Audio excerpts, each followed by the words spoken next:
നമസ്കാരം. God's own country എന്നായിരുന്നു കഴിഞ്ഞ കുറച്ചു കാലം വരെ നമ്മുടെ നാടിൻ്റെ വിളിപ്പേര്. ഇപ്പോൾ ആ പേര് കേൾക്കാനില്ല.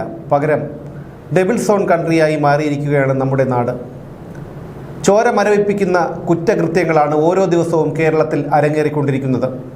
ഇന്നും പാലക്കാട് നെന്മാറയിൽ ഒരു കുടുംബത്തിലെ 2 പേരെ അയൽവാസി വെട്ടിക്കൊന്നു. ഇതിൽ ഇന്ന് കൊല്ലപ്പെട്ട സുധാകരൻ്റെ ഭാര്യയെ വെട്ടിക്കൊന്നതിന് 2019 ജയിലിലായ ചെന്താമര എന്നയാളാണ് ഇന്ന് ജാമ്യത്തിലിറങ്ങിയതിന് ശേഷം ഈ 2 പേരെ വെട്ടിക്കൊലപ്പെടുത്തിയത് എന്നുള്ളതാണ്. 2 പെൺകുട്ടികളാണ് ഇന്ന് അനാഥരായത്. ഈ ഒരു കുടുംബത്തിൻ്റെ ഇല്ലായ്മയുടെ അനാഥരായത് ഈ 2 പെൺകുട്ടികളാണ്. ഇവിടെ എടുത്തു പറയേണ്ട ഒരു കാര്യം പോലീസിൻ്റെ അനാസ്ഥയാണ്. കാരണം ചെന്താമര ജാമ്യത്തിലിറങ്ങിയപ്പോൾ അയാൾക്ക് ഒരു ജാമ്യ വ്യവസ്ഥയുണ്ടായിരുന്നു. അതിന് പ്രകാരം ഈ ഒരു നെന്മാറ പോലീസ് സ്റ്റേഷൻ പരിധിയിൽ പ്രവേശിക്കാൻ പാടില്ല എന്നായിരുന്നു ആ വ്യവസ്ഥ. എന്നാൽ അയാൾ കഴിഞ്ഞ 1 മാസക്കാലമായി ഈ നെന്മാറ പോലീസ് സ്റ്റേഷൻ പരിധിയിൽ ചുറ്റിക്കറങ്ങുന്നുണ്ടെന്ന് കണ്ടെത്തി. ഈ വീട്ടുകാർ ഇയാളിൽ നിന്ന് ഭീഷണിയുണ്ടെന്ന് കാണിച്ച് നെന്മാറ പോലീസിനെ സമീപിച്ചിരുന്നു. എന്നാൽ പോലീസ് ഇതിൽ കണ്ടില്ലെന്ന് നടിക്കുകയാണ് ചെയ്തത്. അതിൻ്റെ ഫലമാണ് ഇന്ന് 2 പേരുടെ ജീവൻ എടുത്തത് എന്നുള്ളതാണ് ഏറ്റവും ഖേദകരമായിട്ടുള്ളൊരു കാര്യം. കാരണം പറയാതിരിക്കാൻ വയ്യ, കേരളത്തിലെ പോലീസ് വളരെ അഭിമാനമുള്ള ഒരു സേനയാണ്.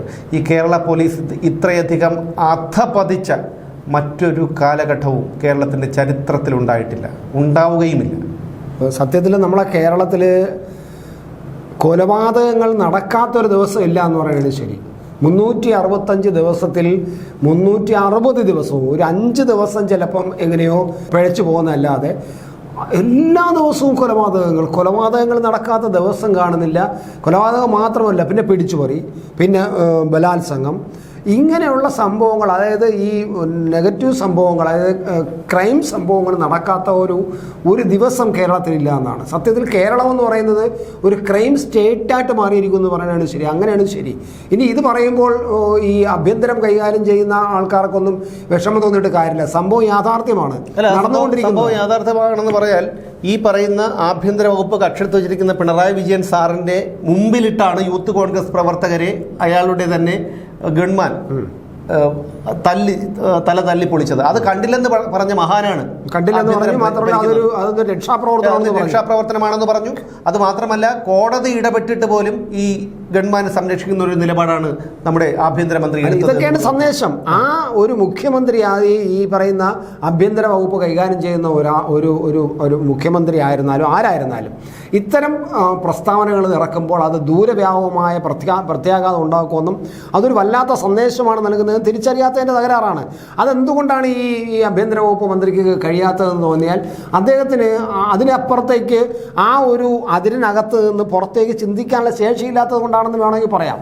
അല്ലെ പിന്നെ എന്താണ്? കാരണം ഇത്തരം വാക്കുകൾ പറയുമ്പോൾ തൽക്കാലം ആ DYFIക്കാരെയും അവരെയൊക്കെ സംരക്ഷിച്ച് നിർത്താം എന്നുള്ളതല്ലാതെ ഇതൊരു വലിയ സന്ദേശം നൽകുന്നു. ആ സന്ദേശമാണ് ഇപ്പോൾ ഈ കഴിഞ്ഞ ഒരു മാസത്തോളമായി യൂണിവേഴ്സിറ്റി കോളേജിൽ ഭിന്നശേഷിക്കാരനായി SFIക്കാർ തന്നെ തല്ലിച്ചതച്ച സംഭവം, അതിലെ പ്രതികളെ പിടികൂടാത്തത്, അതേ പ്രതി വീണ്ടും ഒരു കുട്ടിയെ തല്ലി ചതച്ചു.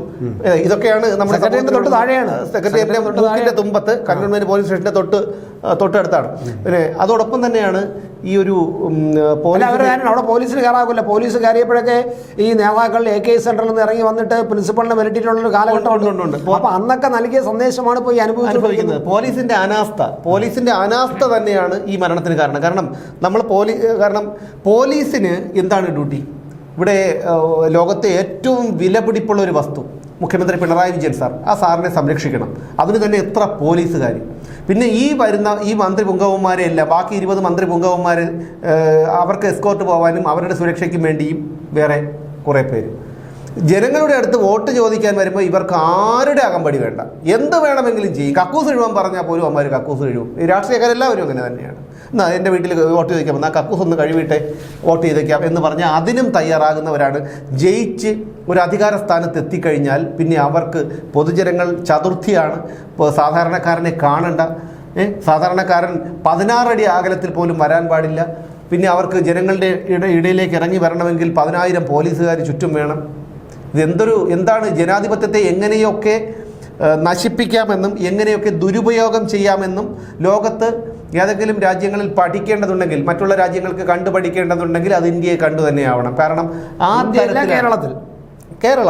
കേരളം തന്നെയാണ്. ഇന്ത്യയും വ്യത്യസ്തമൊന്നുമല്ലെങ്കിൽ പോലും ഇന്ത്യയിൽ മൊത്തം നടക്കുന്നതിൻ്റെ 100 മടങ്ങാണ് കേരളത്തിൽ നടക്കുന്നത്. അതാണ്, കേരളത്തിലാണ് ഏറ്റവും കൂടുതൽ പഠിക്കാൻ. എങ്ങനെ ഒരു ക്രൈം സ്റ്റേറ്റ് സൃഷ്ടിക്കപ്പെടാം എന്നതിൻ്റെ ഒരു പഠനം സത്യത്തിൽ കേരളത്തിൽ പഠിക്കുന്നതാണ് നല്ല. കഴിഞ്ഞ ഒരു 8-10 വർഷത്തെ ചരിത്രം ഒന്നൊന്ന് പഠിച്ചാൽ എങ്ങനെ ഒരു കേരളത്തെ ഒരു ക്രൈം സ്റ്റേറ്റ് ആക്കാം, അല്ലെങ്കിൽ ഒരു സംസ്ഥാനത്തെ ക്രൈം സ്റ്റേറ്റ് ആക്കാം, അത് പഠിക്കാൻ പറ്റുന്ന ഒരു. അല്ല, അതിന് നമുക്ക് തന്നെ ഉദാഹരണമുണ്ട്. കാരണം പോലീസ് നിഷ്ക്രിയമാണ്. പോലീസുകാർക്ക് എന്തുകൊണ്ടാണ് പോലീസ് നിഷ്ക്രിയമാവുന്നത്? രാഷ്ട്രീയ നേതൃത്വം നിസ്സംഗതമായ പാലിക്കുന്നുണ്ട്. വിവരവും വെള്ളിയാഴ്ചയും ഇല്ലാത്ത ഒരു ബ്രാഞ്ച് സെക്രട്ടറിക്ക്, ഒരു അന്തം കമ്മി ബ്രാഞ്ച് സെക്രട്ടറിക്ക് ഞാൻ ആരാണ്, താങ്കൾ ആരാണ്?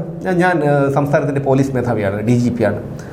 അപ്പോൾ അങ്ങനെ പറയുന്നതിനേക്കാളും ഗമയാണ് സാർ എന്ത് ചെയ്യുന്നു, ഞാൻ അണ്ടിപ്പള്ളിക്കാവ് ബ്രാഞ്ച് സെക്രട്ടറിയാണ് CPM-ൻ്റെ എന്ന് പറയുന്ന ഒരു ഇതുണ്ടല്ലോ. കാരണം DGP-യെക്കാളും സിവിൽ സർവീസ് എടുത്ത ഒരു ഉദ്യോഗസ്ഥരെക്കാളും മുകളിലാണ് ഈ അണ്ടിപ്പള്ളിക്കാവ് ബ്രാഞ്ച് സെക്രട്ടറി എന്ന ഒരു ഇതാണ് അവർക്ക്. അതൊരു എന്തോ ഒരു വലിയ ക്രെഡിറ്റ് പോലെയാണ് അവർക്ക്.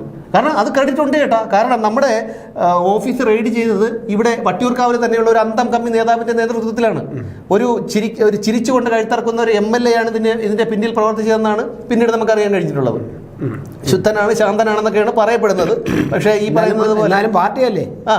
അല്ല, ചിരിച്ചുകൊണ്ട് കഴുത്തിറക്കുമെന്ന് ഞാൻ അപ്പോഴാണ് മനസ്സിലാക്കിയത്. കാരണം അതിന് 2-3 ദിവസം മുമ്പ് എന്നെ കണ്ട് ചിരിച്ച ആളാണ്. പിന്നെ അതിന് പുറമെ ഈ നമ്മുടെ ഓഫീസിനെ പറ്റിയുള്ള എല്ലാ കാര്യങ്ങളും എടുത്തു കൊടുത്തത് ഇവിടെയുള്ള ഒരു അന്തംഗമ്മിയാണ്. സർക്കാർ സർവീസിൽ നിന്ന് വിരമിച്ച് ഇപ്പോൾ റെസിഡൻഷ്യൽ അസോസിയേഷൻ്റെ ഭാരവാഹിത്വം വഹിക്കുന്ന ഒരു അന്തംഗമ്മിയാണ്. മുന്നിട്ട് നേരിട്ട് ഒരുത്തനും വന്നിട്ടില്ല, പോലീസുകാരെ അയച്ചു. കാരണം 2 ഫലത്തിലൊന്നാണല്ലോ. ഈ വന്ന പോലീസുകാരും ഇവന്മാരും തമ്മിലാണ്. ഇവർ കാക്കിയിട്ട് കൊണ്ടുവന്നു, അവർ കാക്കിയിടാതെ വന്നു, അത്രയേ ഉള്ളൂ. അപ്പോൾ അന്ന് വന്ന പോലീസുകാരന് 8-10ഓളം പോലീസ് ഉദ്യോഗസ്ഥരാണ് ഞങ്ങളുടെ ആ ഒരു സ്ഥാപനം റെയ്ഡ് ചെയ്യാൻ വേണ്ടി വന്നത്. നിങ്ങളെല്ലാവരും കണ്ടു കാണും. അപ്പോൾ ഒന്ന് ആലോചിച്ച് നോക്കൂ, ഈ 10 പോലീസ് ഉദ്യോഗസ്ഥർക്ക് വേറെ എന്തെല്ലാം കാര്യങ്ങൾ ചെയ്യാനുണ്ടായിരിക്കും. ഞങ്ങളെ ഒരു നോട്ടീസ്, മുഖ്യമന്ത്രിയുടെ ദുരിതാശ്വാസ നിധിയെ വിമർശിച്ചു എന്നതിൻ്റെ പേരിലാണ് ഞങ്ങളുടെ ഓഫീസ് റെയ്ഡ് ചെയ്തത്. അപ്പോൾ ഞങ്ങളൊരു നോട്ടീസ് തന്നാൽ പോലും ഞങ്ങളവിടെ ചെല്ലുമെന്നിരിക്കെയാണ് ഇതുപോലെ 8-10ഓളം പോലീസ് ഉദ്യോഗസ്ഥർ. ഇവിടെ സ്റ്റേഷനുകളിൽ ജീപ്പിൽ അവരുടെ വാഹനങ്ങളിൽ ഡീസൽ അടിക്കാൻ പണമില്ല, അറ്റകുറ്റപ്പണി ചെയ്യാൻ പണമില്ല, പേപ്പർ വാങ്ങിക്കാനും പേന വാങ്ങിക്കാനുള്ള റബ്ബർ വാങ്ങിക്കാനുള്ള പണമില്ല. ഇതൊക്കെ വരുന്ന പരാതിക്കാരിൽ നിന്ന് വാങ്ങിക്കുകയാണ്, അല്ലെങ്കിൽ പോലീസുകാർ കയ്യിൽ നിന്ന് വയ്ക്കുകയാണ് ചെയ്യുന്നത്. ആ അവസ്ഥയിലാണ് ഈ പറയുന്ന 2-3 വാഹനം മറ്റേ സിനിമയിൽ കാണും പോലെ കൊണ്ടുവന്നിരിക്കുന്നു. വലിയ കൊലയാളികളെ, വലിയ തീവ്രവാദികളെ പിടിക്കാൻ വരും പോലെ. മറ്റേ ഈ എന്താണ് കീർത്തിചക്ര സിനിമയിലോ ഏതോ ഒരു സിനിമയിൽ ഇതേപോലെ ഭീകരന്മാരെ പിടിക്കാൻ പോകില്ല പട്ടാളക്കാർ, അതേപോലെയാണ് വന്ന് കയറി കൊണ്ട് അപ്പോൾ റെയ്ഡ് നടത്തിയത്. അപ്പം ഇതാണ് നമ്മുടെ കേരളത്തിലെ പോലീസിൻ്റെ അവസ്ഥ എന്ന് പറഞ്ഞു കഴിഞ്ഞാൽ. ഇങ്ങനെയുള്ള പോലീസ്, ഇവിടുത്തെ ശാപം എന്ന് പറഞ്ഞാൽ പോലീസിൻ്റെ സംഘടനയാണ്. ക്രമസമാധാന പാലന ചുമതലയുള്ള ഒരു സേനയ്ക്ക് എന്തിനാണ് സംഘടന? അങ്ങനെ സംഘടന ഉണ്ടാകുമ്പോൾ അവർക്ക് ഒരു കാരണവശാലും നിഷ്പക്ഷമായി പ്രവർത്തിക്കാൻ കഴിയില്ല, ഏകപക്ഷീയമായി മാത്രമേ പ്രവർത്തിക്കാൻ കഴിയൂ. അപ്പോൾ എന്തിനാണ് സംഘടന? ഇതിനെതിരെയൊന്നും പറയാനൊന്നും ആരുമില്ല. ഇവിടെ എത്രയോ നിരപരാധികളായ പോലീസ് ഉദ്യോഗസ്ഥരെ സസ്പെൻഡ് ചെയ്തിട്ടുണ്ട്. ഇവിടെ ഇടുക്കിയിൽ ഒരു അനസ് എന്ന് പറയുന്ന ഒരു പോലീസ് ഉദ്യോഗസ്ഥൻ STPIക്കാർക്ക് RSSകാരുടെ വിവരങ്ങൾ ചോർത്തി നൽകിയെന്നാരോപിച്ച് ആ പാവത്തിനെ ആദ്യം സസ്പെൻഡ് ചെയ്തു. പിന്നെ അദ്ദേഹത്തിന് സർവീസിൽ നിന്ന് നീക്കം ചെയ്തു. തെളിവുകളടക്കം രേഖകൾ പുറത്തു വന്നു.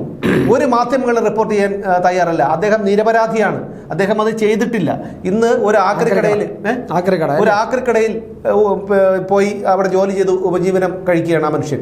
20 വർഷം സർവീസ് ഉണ്ടായിരുന്നൊരു വ്യക്തിയാണ് ഈ പറയുന്ന അനസ് എന്ന് പറയുന്ന ആൾ. അങ്ങനെ എത്രയോ പേരെ, സുനു എന്ന് പറയുന്ന കോഴിക്കോട് കോസ്റ്റൽ പോലീസിലുണ്ടായിരുന്ന സുനു, അദ്ദേഹം ഇപ്പോൾ തൃശ്ശൂരോ മറ്റോ ഉള്ള ഏതോ ഒരു സ്ഥലത്ത് ഏതോ ഒരു കടയിൽ എന്തോ ജോലിക്ക് പോവുകയാണ്. CA ആയിരുന്നു. പിന്നെ ഒരു CA Saiju, AB Saiju sir, അദ്ദേഹം ആത്മഹത്യ ചെയ്തു. ഒടുവിൽ ഒരുത്തിയുടെ അദ്ദേഹത്തിൻ്റെ പിന്നാലെ നടന്ന് വേട്ടയാടിയത് കൊണ്ടാണ് അദ്ദേഹം ഒടുവിൽ ഒരു മരത്തിൽ കെട്ടിത്തൂങ്ങി മരിച്ചത്. ആ കുടുംബം അനാഥമായി പോയി. അന്നൊന്നും ഈ സംഘടനക്കാരെ കണ്ടില്ലല്ലോ. ഈ പറയുന്ന അനസിനെയും ഈ പറയുന്ന AB സൈജുവിനെയും ഉൾപ്പെടെയുള്ള ആൾക്കാരെ കുരുക്കാൻ കൂട്ടുനിന്നത് ഈ സേനയിലുള്ള ഏമാന്മാർ തന്നെയാണ് എന്നുള്ളതാണ് ഏറ്റവും വലിയ ഒരു കാര്യം. അതായത് അതിനൊക്കെ ഈ AB സൈജു സാറിൻ്റെ ഇതുമായിട്ട് ബന്ധപ്പെട്ട സർവ്വരേഖകളും എൻ്റെ കയ്യിലുണ്ട്. അതായത് ആ കൃത്യമായിട്ടുള്ള രേഖകൾ എൻ്റെ കയ്യിലുണ്ട്. എങ്ങനെയാണ്, ആര് കുടുക്കി, എല്ലാ കാര്യങ്ങളും ഉണ്ട്. അവസാനം ആ മനുഷ്യൻ ഗതികെട്ടാണ് ആ മനുഷ്യൻ പിന്നെ നെഹ്റു സ്റ്റേഡിയത്തിൽ, എറണാകുളം നെഹ്റു സ്റ്റേഡിയത്തിൻ്റെ അടുത്തുള്ള ഒരു മരത്തിൽ കെട്ടിത്തൂങ്ങി മരിച്ചത്. അന്നൊന്നും ഒരു പിന്നെ സംഘടനാ നേതാവിനെയും കണ്ടില്ലായിരുന്നല്ലോ. ഇവിടെ ഒരു സംഘടനാ നേതാവുണ്ടല്ലോ, CR. ഞാൻ ബാക്കി പറയുന്നില്ല, നിങ്ങൾക്കൊക്കെ അറിയായിരിക്കും എന്താണ് ആ മഹാൻ ചെയ്യുന്നത്.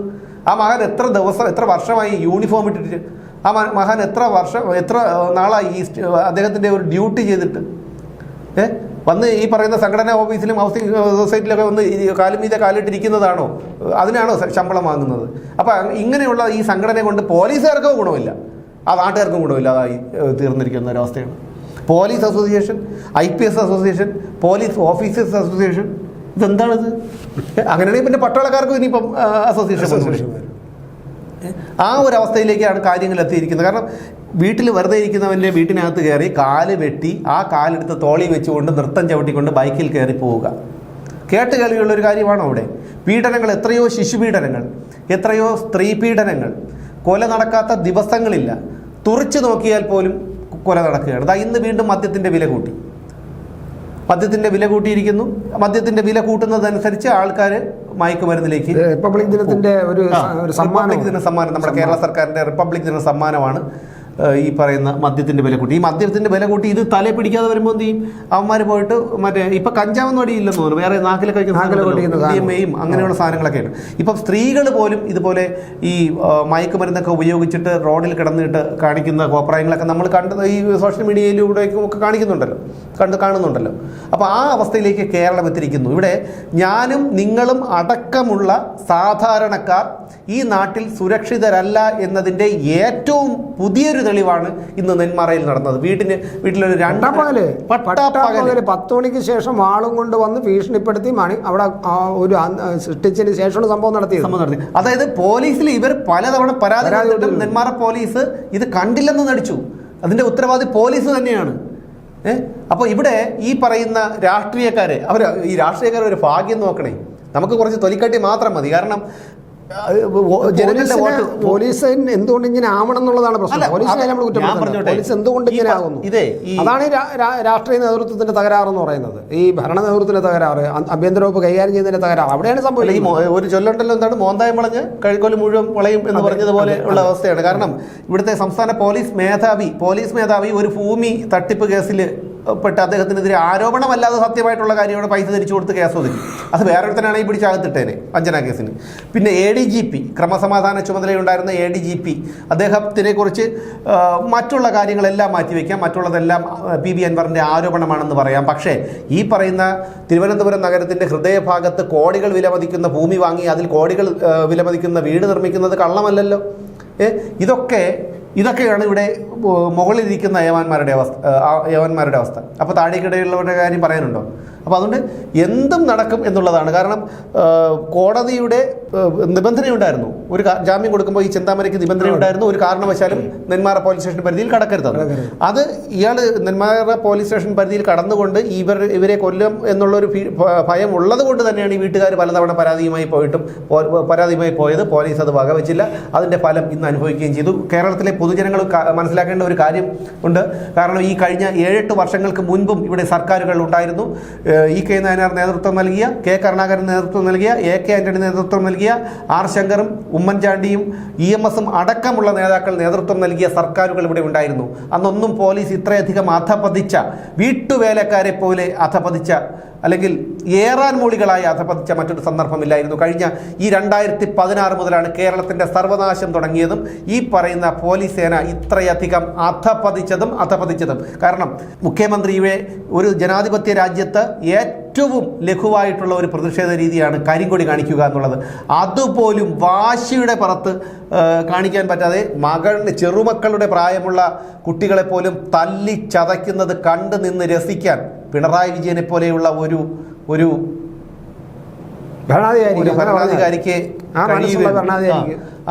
ഭരണാധികാരിക്ക് മാത്രമേ കഴിയൂ. പക്ഷേ കേരളത്തിലെ ജനങ്ങൾ ഒന്ന് മനസ്സിലാക്കണം, ഇത്രയധികം നിങ്ങളൊന്ന് പരിശോധിക്കുക. കേരളത്തിലെ മയക്കുമരുന്നിൻ്റെ ഉപയോഗം, മയക്കുമരുന്നിൻ്റെ വിൽപ്പന, കൊലപാതകം, സ്ത്രീപീഡനം, ശിശുപീഡനം, ഇതുപോലെയുള്ള കാര്യങ്ങളെടുത്ത് പരിശോധിക്കണം. ഭയപ്പെടുത്തുന്നതാണ് ഇതിൻ്റെ കണക്ക്, വർദ്ധിച്ചു വരുന്ന കണക്ക്. അതുകൊണ്ട് ഒരു കാര്യം മനസ്സിലാക്കണം, ഇന്ന് ഈ നിമിഷം ഞാനും നിങ്ങളും ഉൾപ്പെടുന്ന സാധാരണക്കാരും സുരക്ഷിതരല്ല. ഇവിടെ സുരക്ഷിതർ പിണറായി വിജയനും കമലച്ചേച്ചി, വീണച്ചേച്ചി, റിയാസ്, അങ്ങനെയുള്ള ആൾക്കാരും മന്ത്രിമാരും അവരുടെ മക്കളും അവരുടെ മരുമക്കളും മാത്രമേ ഇവിടെ സുരക്ഷിതരായിട്ടുള്ളൂ.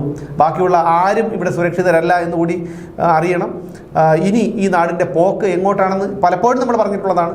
പക്ഷേ ഇനി എങ്ങോട്ടാണെന്നുള്ള കാര്യം സത്യമാണ് കേട്ടോ. കാരണം നമ്മൾ റോഡിലിറങ്ങി ഒരാളെ തുറച്ച് നോക്കി ഒന്ന് ചിരിച്ചു, എതിരെ ഒരാൾ വന്നു, അപ്പോൾ ഒരു മനുഷ്യരല്ലേ എന്ന് വിചാരിച്ച് ചിരിച്ചാൽ പോലും തിരിച്ചവനെ കുത്തിക്കൊന്ന ചരിത്രമുണ്ട് കേരളത്തിൽ. ഇപ്പോൾ ഈ ഇടയ്ക്കല്ലേ വാഹനത്തിന് സൈഡ് കൊടുത്തില്ല എന്ന് പറഞ്ഞ് കുത്തിക്കൊല്ലുന്നു, വെടിവെച്ച് കൊല്ലുന്നു.